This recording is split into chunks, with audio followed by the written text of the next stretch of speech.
your typical, webinar setup, please interrupt Josh or I with any questions you might have. He likes to have a dialogue and like an open conversation. So for sure, please interrupt that. Or if you feel more comfortable, please put your question in the chat, and I'll try to chime in and interrupt Josh as we go along. So yeah, unless we have any questions from anyone, we can get started. All right. So I don't have a PowerPoint for today's session, as it is only an hour. There's a lot of details sort of as we go through it. So I'd rather focus more on the actual screens inside Asset Finder and where we're going with it, and where to configure items, rather than go through the bits and pieces of through a whole boring PowerPoint presentation. So today's session is going to be on budgeting and modeling. And I think the best way to start off there is we'll talk about the modeling side of things and the different things, or the different variables that make up that model. Okay.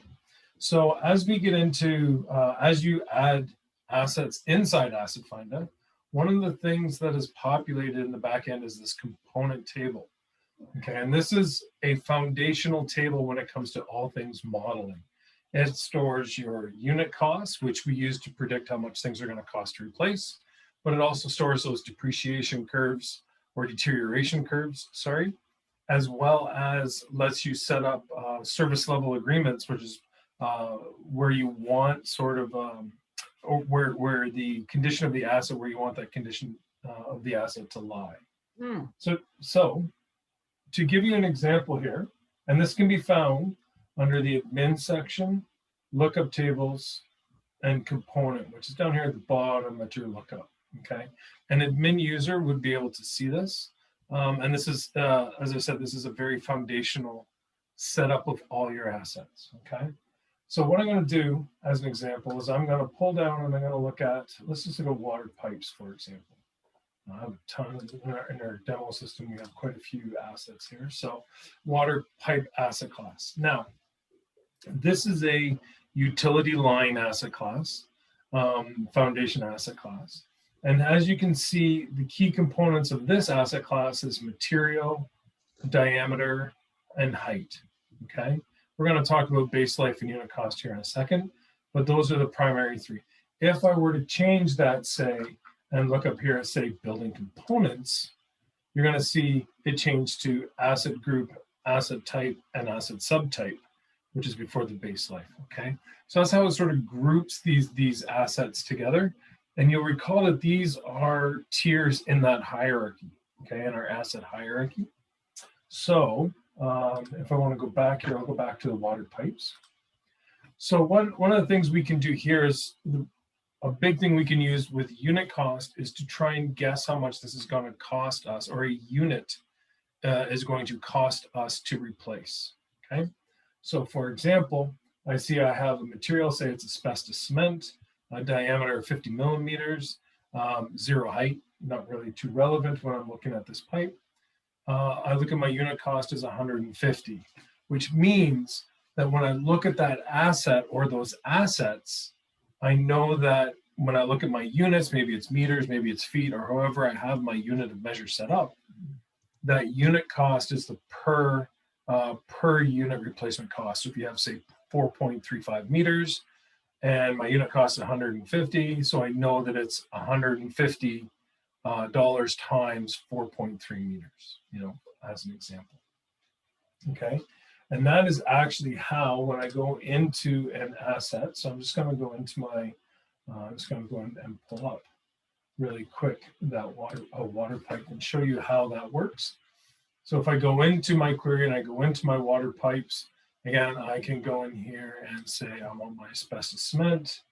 What was that? Asbestos cement 50 and 50. And so I can look at this and go, okay, the system's going to find it. Oh, it didn't. Not.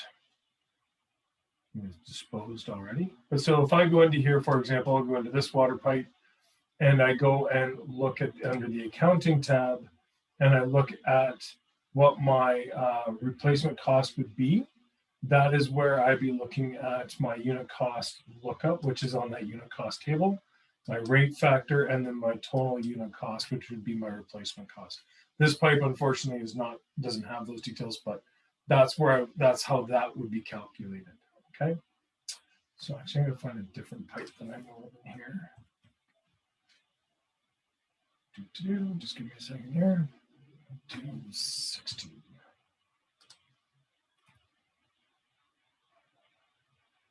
If I go into this asset here, I should have under the accounting tab. No, I still don't there. But anyway, that's where that would come to play. Okay, that's where that is the unit cost lookup is based on that component table.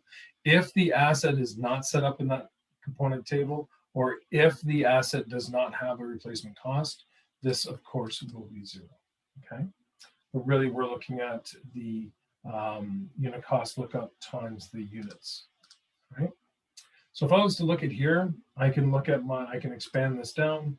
And this also, as part of the component, we can talk about extra fields, condition inspection, defect inspections. We're not going to focus on those today. What I really want to focus on here is we want to look at our base life, which is critical, and our unit cost, which is critical when we work at modeling, okay?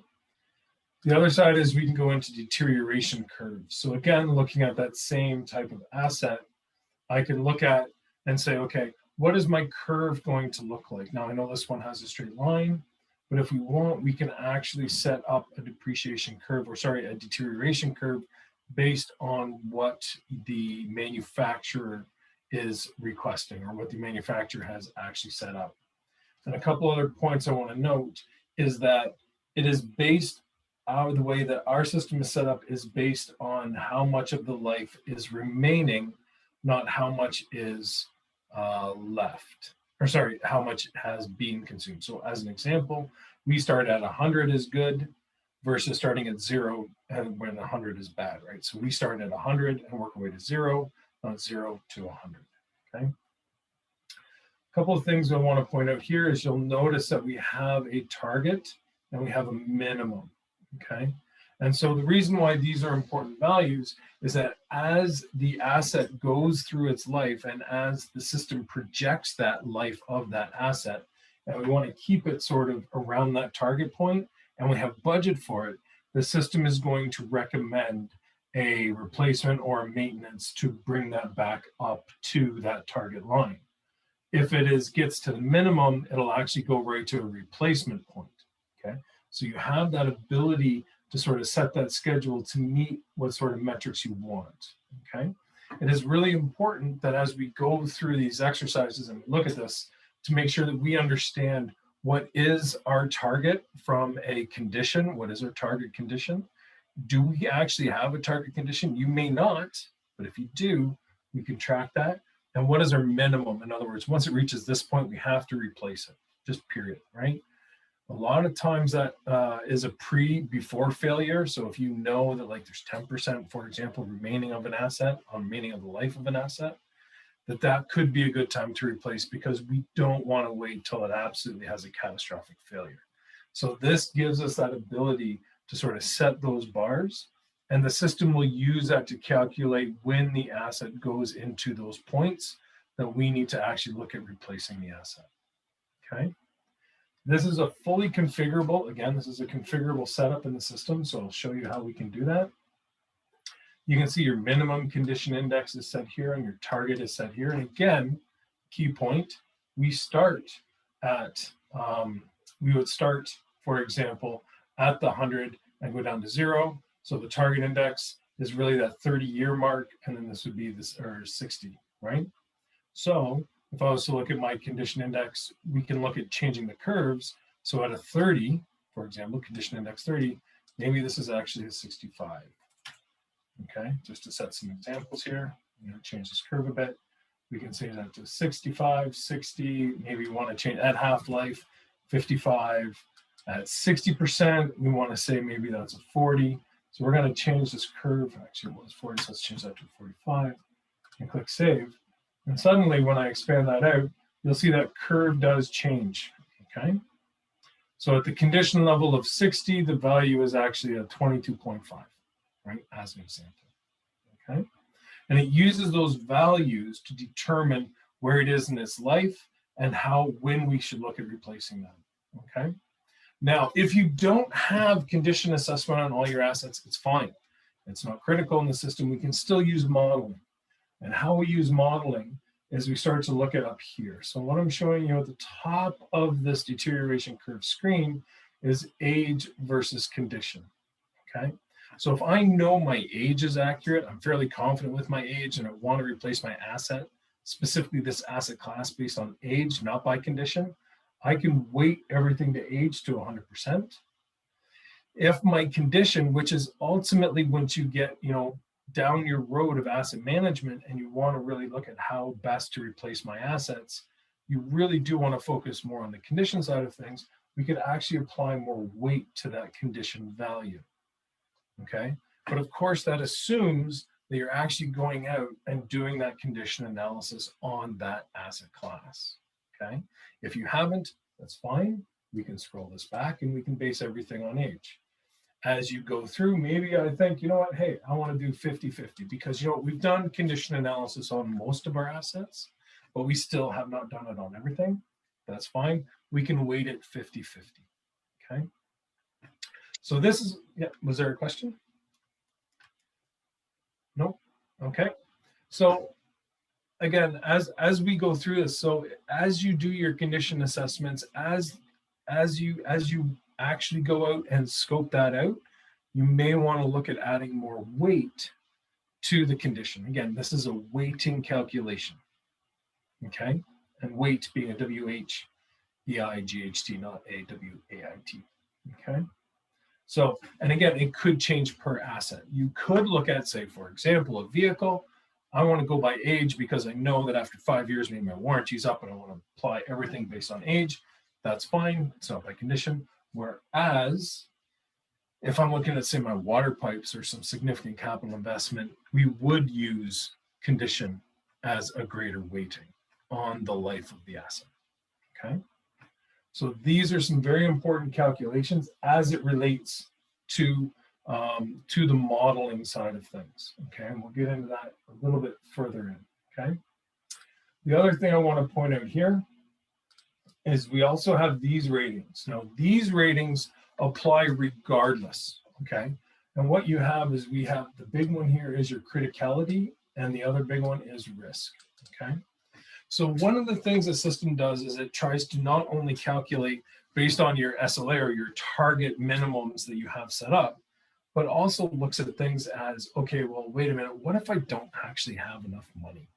What if I only have $100,000 a year and I have $1 million worth of, assets that have to be replaced over the next 5 years? How do I make that happen?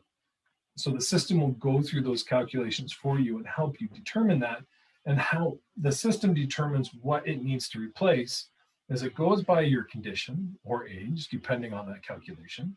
It will look at your target minimums and your target and your minimums, again, as part of that calculation.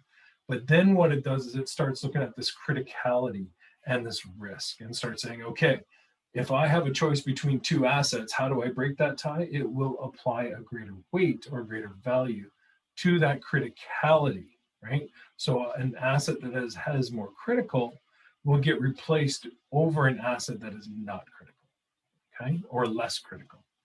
And so this is on a scale of 1 to 5, where 1 is low, 0 is an A, but 1 is low, and it goes all the way up to high. So you have very low, you have poor, you have normal, you have high, and you have very high, okay? So as you go through and look at your infrastructure and you're trying to look at it from this situation, you do want to try and weight those values or weight those assets appropriately based on criticality and based on risk, because that does come to play when we try to normalize our budgets, okay? Any questions around that? Nope. Okay.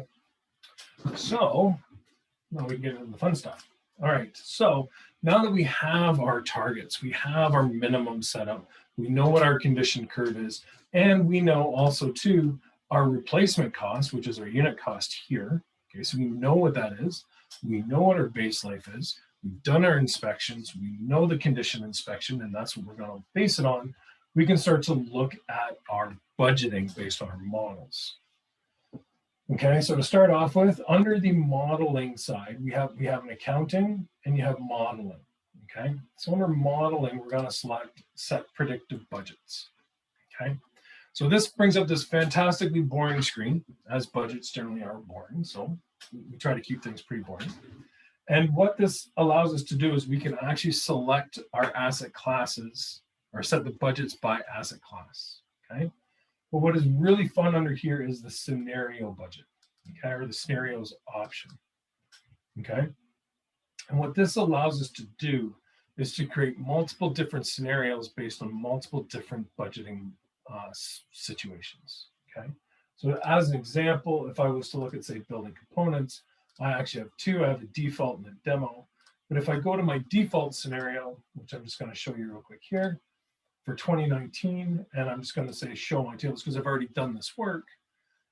What the system does is it looks at your assets, tries to look and guess based on, like I was saying, like you actually have, if I want to base the life of the asset on age or condition, it knows when it needs to replace those assets based on that weighting that we have. And it's saying, look at here in 2020, I actually have $123,000 worth of assets that are expected that need to be replaced in 2020. I have a little over $750,000 here in 2026.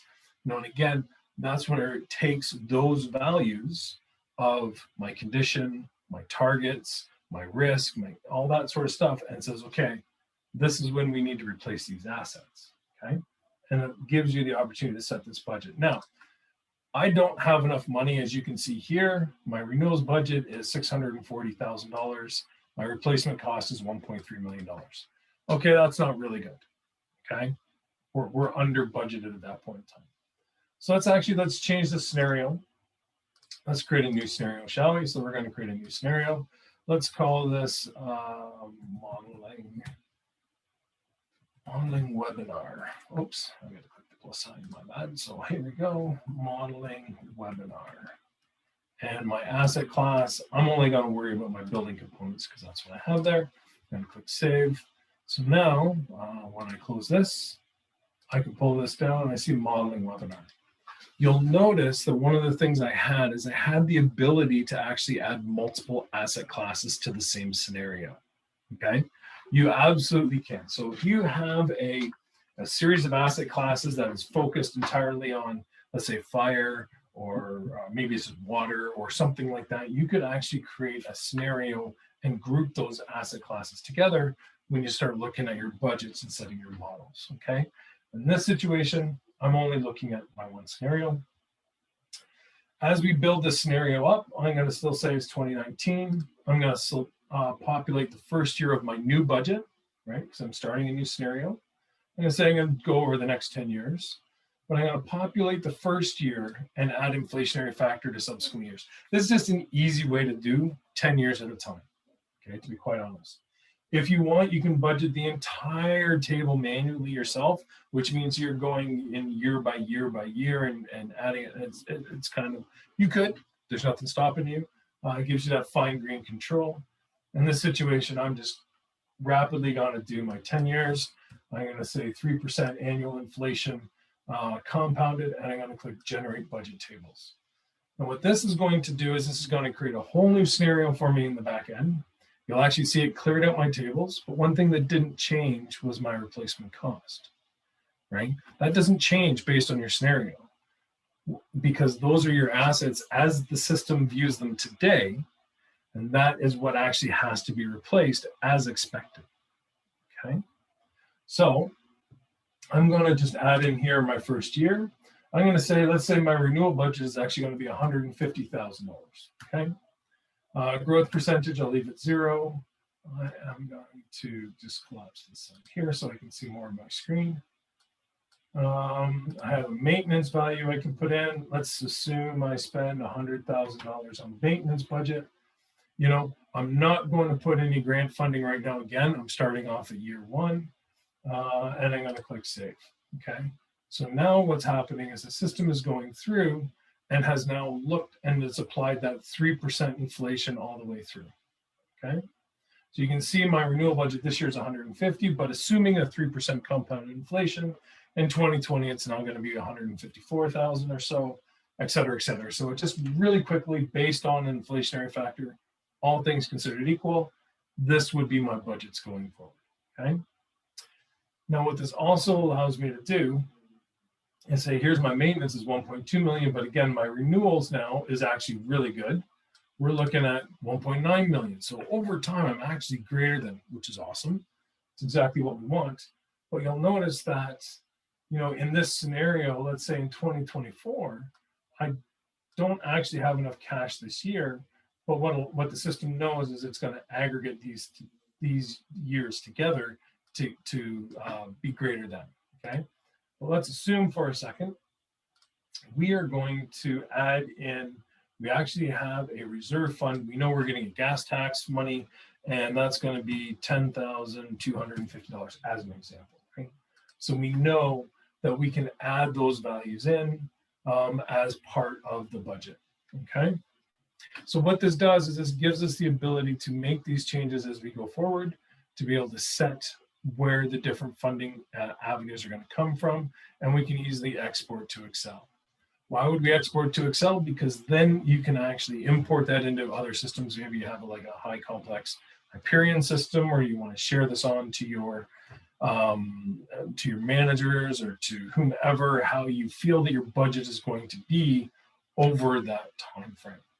Okay, so that's how we would set up easily, quickly, quick and dirty, set up a budget for a given scenario for a given asset class. Okay. Any questions on that? Nope. Awesome. All right. Oh, I think I saw the chat. Here we go. Okay. So the budget inflation won't affect replacement cost. Yes, it does actually, Caleb. That's a great question. It does actually come to play when it looks at my current replacement cost. So what it does is it assumes, so to go back to my component table, if I was to go to my component table, to do admin, look up, oops, that's field component. This assumes, that's field components. What it does is if I had a unit cost in here, you'll actually see, I think all my unit costs are 0. But if I had a unit cost here, it assumes that that is the current unit cost as if it was today when I run my calculation, right?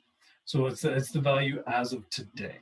Now, if I'm trying to project 3 years down the road and you put a 3% compounded interest, what actually happens is it will assume that cost is what it's going to be 3 years down the line by applying that inflation factor that you put up in the top.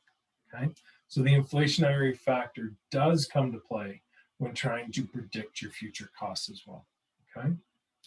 The other thing you can do is if you actually don't have a unit cost, but you have a purchase cost, what the system does is it looks at your replacement cost based on that inflationary factor, which is done through your valuation.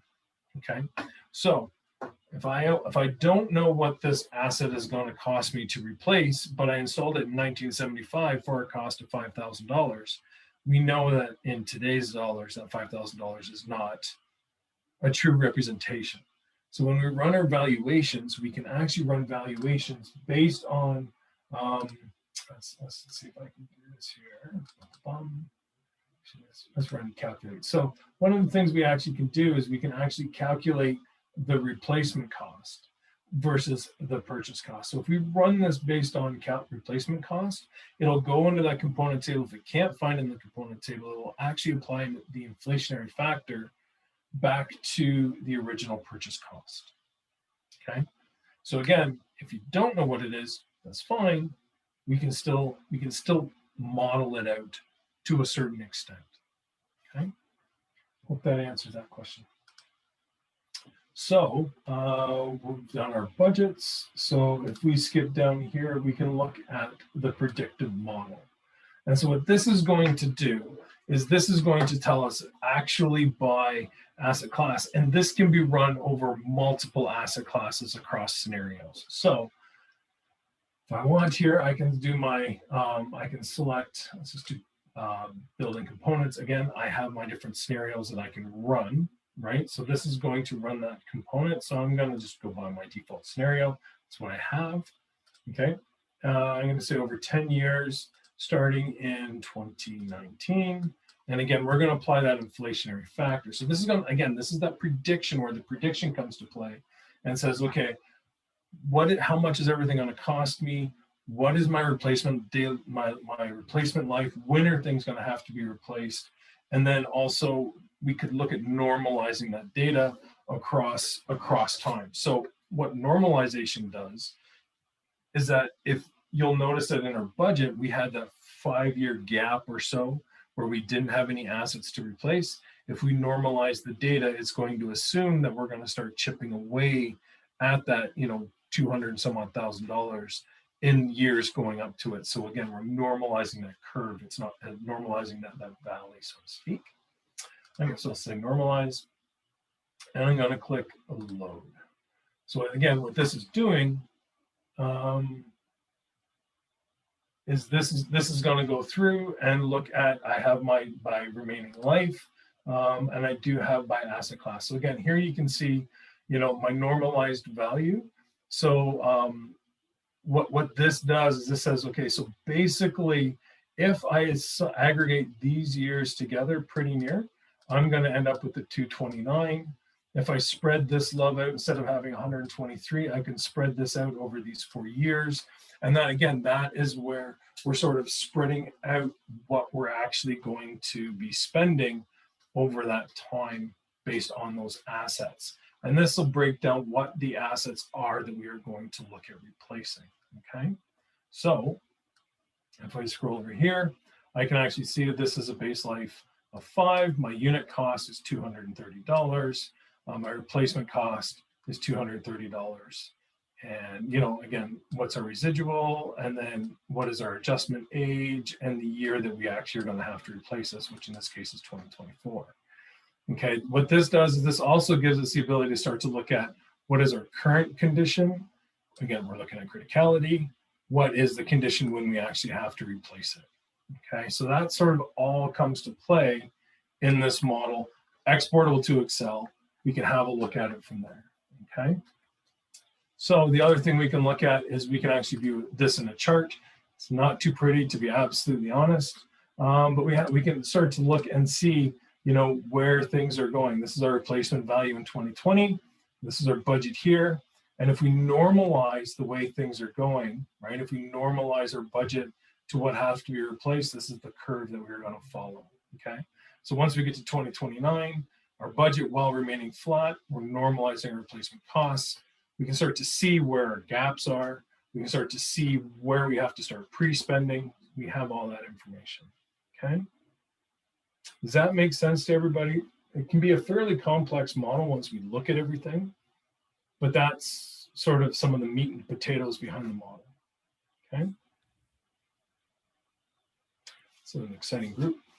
Okay, all right, moving on. As Jay said, I do like to be interrupted. So again, feel free to ask me questions, okay, as we go through this, okay? So, and then finally, let's look at the optimized budget renewal. So let's assume for a second, again, we don't have enough money, right? So again, my first scenario, I didn't have enough money. So I'm gonna go back in here. I'm gonna go to my building components. And we can pull up our different scenarios again, and we can spread this across multiple asset classes. So if I did all my budgets by asset class and I'm looking at it and saying, well, you know what, I actually have a surplus in roads. Can I apply that to other classes? Yes, you absolutely can do that if you want to. And that's where we look at the different across multiple asset classes across scenarios. Okay, so again, I'm going to look at my optimized budget renewal. I'm going to go to 2029. I'm going to apply that 3% inflationary factor and click load. So what this is going to do is this is going to say my initial scenario, I didn't have enough money for it. I don't have any debt funding. I don't have any grant funding. I have no way to be able to do, to be able to truly look and replace my assets as they come due. I just don't have the money. So what can I spend? And what does it look like now? And what's my service level agreements going to look like in 10 years? Okay. So what happens is here, let's look at this. So right now, if I was to look at my assets, 99.8% are actually in excellent condition. So that's the condition side of things, okay? I know that I haven't done a true condition analysis on all my assets. So I've weighted this model heavily on age. So if we go back to our component table and we look at that, actually, let's do that right now. If I go back into my component table, and I look up here on age, so let's do building components, go to deterioration curves, and now I can see. So actually, no, this is entirely based on condition. That's my mistake. I actually put everything on condition, which is great. So what I'm assuming here is that I have great condition analysis on my building components, and how is that going to look on my model side of things? And this is how it's going to work. So I'm looking at my condition and saying, okay, everything is excellent, but I do know the age. So I'm going to project that condition over time, look at my targets and my minimums, and how does that come to play? I look and say, okay, well, after 2029, I don't have enough money to replace everything. So I know that I'm going to have probably 43% of my assets are going to be in a very poor condition, not where we want to be, right? I can see that actually I only have 11% of my assets are excellent. Some are good, a little bit are average, but almost half are looking in a very poor state. So not a good way to be. So I need some injection of cash. This is a very stark screen that can definitely be used in conjunction. We do have Power BI reports, which actually do very well and look at these budget renewals and start to look at this after 10 years. What will be the condition of your assets? And so this screen is one that you can actually go to your councils with, show these reports and say, look, assuming my current budget levels and assuming based on what I have, we are not going to be in good shape in 10 years. So we need to start either investing today, or in 10 years, we are going to could be quite literally underwater, okay? So it is a very stark screen to show people, but it's very clear and precise as to what you're going to be looking at in 10 years, okay? Josh, I think Reno has a hands up, or let's. Hey, Reno. Yeah. Hi, Josh, just a quick question. Yeah. So on S-Finder, we do have a condition inspection function, right? So we have records every year that say we have previous 10 years condition inspection record. Yeah. So when you're weight, so it's age versus condition, it's not just using the current condition to analyze how fast the asset will deteriorate, right? Is it using the historical records at all? Does S-Finder consider that as part of the for the predictive model or optimized budget renewal? Great question. So what you're saying is that if I have 10 years and I'm showing this is my deterioration of this asset over 10 years, and let's say it's only going down by 1% a year, as an example, as they're going to assume that line continues forward? And the answer to that question, Reno, is no, it does not. That's a great question. And let me explain to you why. So as number one, getting that valuation, things can change dramatically when we look at the deterioration curve. So if I was to look at a deterioration curve of an asset, for example, and let's assume I'm just going to draw this guy out. It doesn't all have to be done by that. We can actually draw it like this. So what happens is that maybe, for example, we could be looking at this line here, which is great. We're going well, but then all of a sudden it could drop off dramatically. Okay. So if that's what you're seeing right now, and you're saying, okay, right now the value is 40, right? And I know that the age of the asset is supposed to be, say, 75 years.